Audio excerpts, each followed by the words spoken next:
Ada seorang syekh datang ke sini, Said Hasan Al-Idrisi Al-Hasani. Said Hasan? Temannya Abu ya, datang ke sini, orang Pasuruan. Allah yarham, sudah meninggal. Beliau dari Aljazair. Beliau melihat nasab ini. Beliau melihat syajaratun nasab yang dari Maroko ini. Beliau noleh. Min aina hasolta hada, katanya. Kamu dapat dari mana ini? Hada hagal walid, saya bilang. Ini punya walid yang beliau mendapatkan langsung dari Mamlakah Maghrib. So, ini ada stempel. Ini stempel kan banyak, Mas. 1, 2, 3, 4, 5. Ada yang hilang lagi. Sudah mungkin kena lembab mungkin. 7, 8. Kita 9 stempel. Stempel yang paling sana itu, Mas. Itu kan sudah agak pudar ya. Stempel ini, kata beliau, stempel ini tidak ada di dunia kecuali hanya dari Maroko. Allah. Betul bilang begitu. Di sini ngomongnya sambil berdiri. Ada stempel, katanya. La yujad fil alam illa fil Maghrib, katanya. Gak ada di dunia ini kecuali di Maghrib yang mengeluarkan stempel ini. Masya Allah, saya bilang. Nah, sudah. Beliau, Masya Allah, kita saudara ternyata. Gitu. Enggak, ya Siti, enggak. Bener dari Al-Hasani tadi kan, Mas? Iya, beliau Al-Hasani dari Aljazair. Terus kemudian beliau itu cerita. Ke saya itu cerita. Kalau di Jazair itu penetapan nasabnya ketat. Oh, di Aljazair? Iya, jadi harus ada ahlul balad, harus ada saksi. Umpama nih saya, kamu dikatakan anaknya Saiful Islam, siapa saksinya? Oh, nggak sembarangan? Nggak sembarangan. Terus kamu dikatakan dari terah ini, siapa saksinya? Termasuk pengesahan nasab di sana itu, kalau masih banyak ikhtilaf, naiknya ke pengadilan. Nanti hakimnya akan memutuskan. Itulah. Kalau ini sudah melewati semua dong berarti, Mas? Enggak tahu kalau ini. Kan ada stempel. Abunya kan ada stempel. Sudah. Kalau ini kan tanggungannya sana sudah, Mas.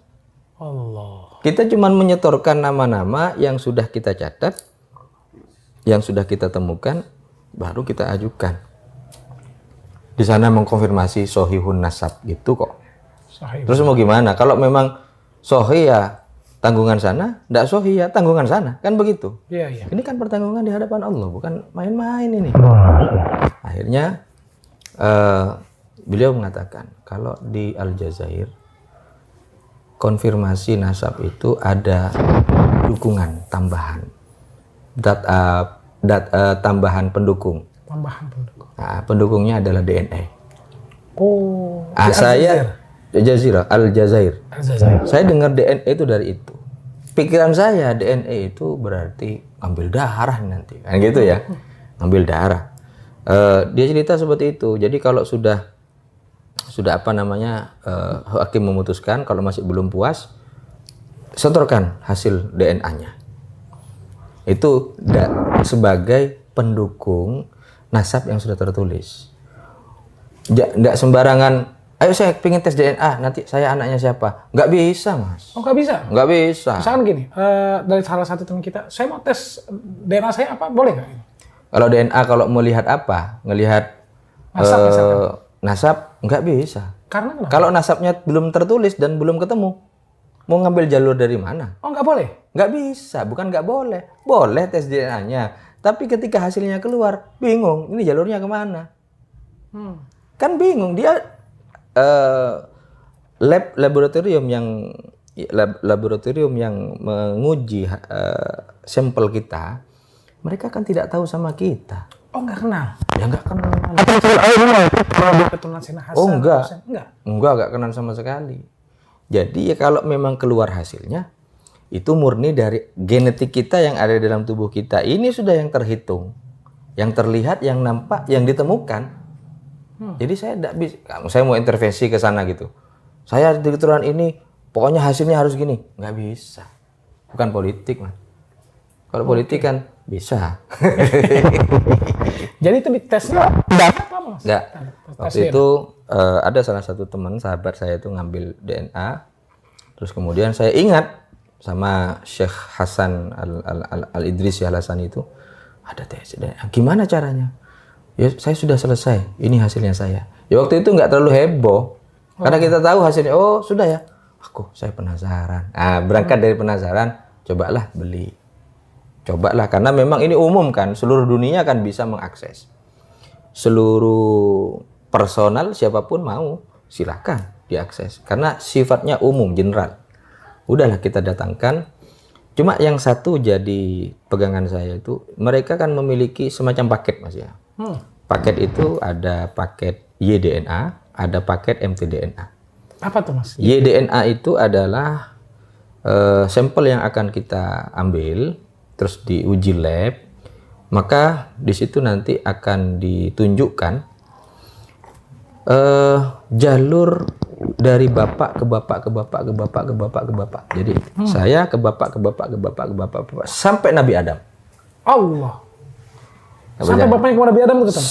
Maksudnya jalur bapaknya itu sampai ke Nabi Adam. Oke. Nanti di situ ada migrasi. Migrasi itu perpindahan. Oh, ini bapak nikah sama siapa, kemana gitu ya Mas? Kalau itunya mereka nggak tahu. Cuma jalur darah saya ini asal muasalnya dari mana gitu. Asal muasalnya darah yang saya miliki, saya tinggal di Indonesia, ini jalur-jalurnya kemana? Ada migrasinya gitu. Nah, barulah saya coba. Bismillah sudah. Karena kan sudah ditemukan jalur dari kita ke Wali Songo itu kan ya, terus kemudian kita pertemukan ambil dari Sajarah Nasab yang dari Maroko ini, terkonfirmasi tertulis di situ. Waktu pertama kali saya dengar dari Abuya ada jalur Syekh Abdul Qadir, saya gemeter Mas. Takut saya. Ya Allah, astagfirullahaladzim, ya Allah, mudah-mudahan ini kita tidak maghrur. Maghrur itu tertipu dengan saya keturunan ini, kita jadi keturunan siapa? Bukan kemauan kita kan? Apakah kita pernah intervensi ke Allah? Ya Allah, saya pingin jadi keturunan fulan. Saya pingin jadi keturunan ini. Nggak ada. Ya, ini kan kehendaknya Allah. Kudrah iradahnya Allah. Kita nggak tahu. Lah, untuk mengetahui ini, kita coba, Mas. Kita cobalah, bismillah. Dengan catatan. Kalau memang jalur nasab yang sudah kita temukan ini ditambah dengan pendukung DNA, kok terkonfirmasi benar ada genetik Ahlul Bait, alhamdulillah. Syukur dengan istighfar, takut dan lain sebagainya. Tapi kalau ternyata terbukti tidak terkonfirmasi, ya sudah biasa, kita takwa sudah kepada Allah kan.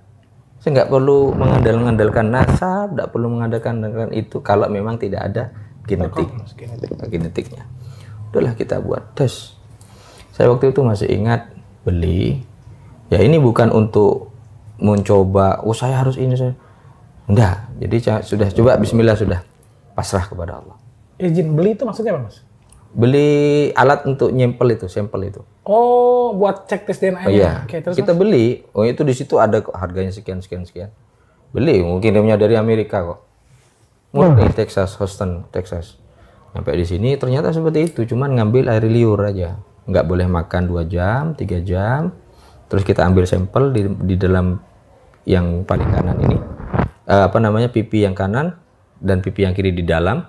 Kita masukkan ke alat itu, terus kita kirim ulang ke sana. Oke. Kita kirim balik ke sana, Mas.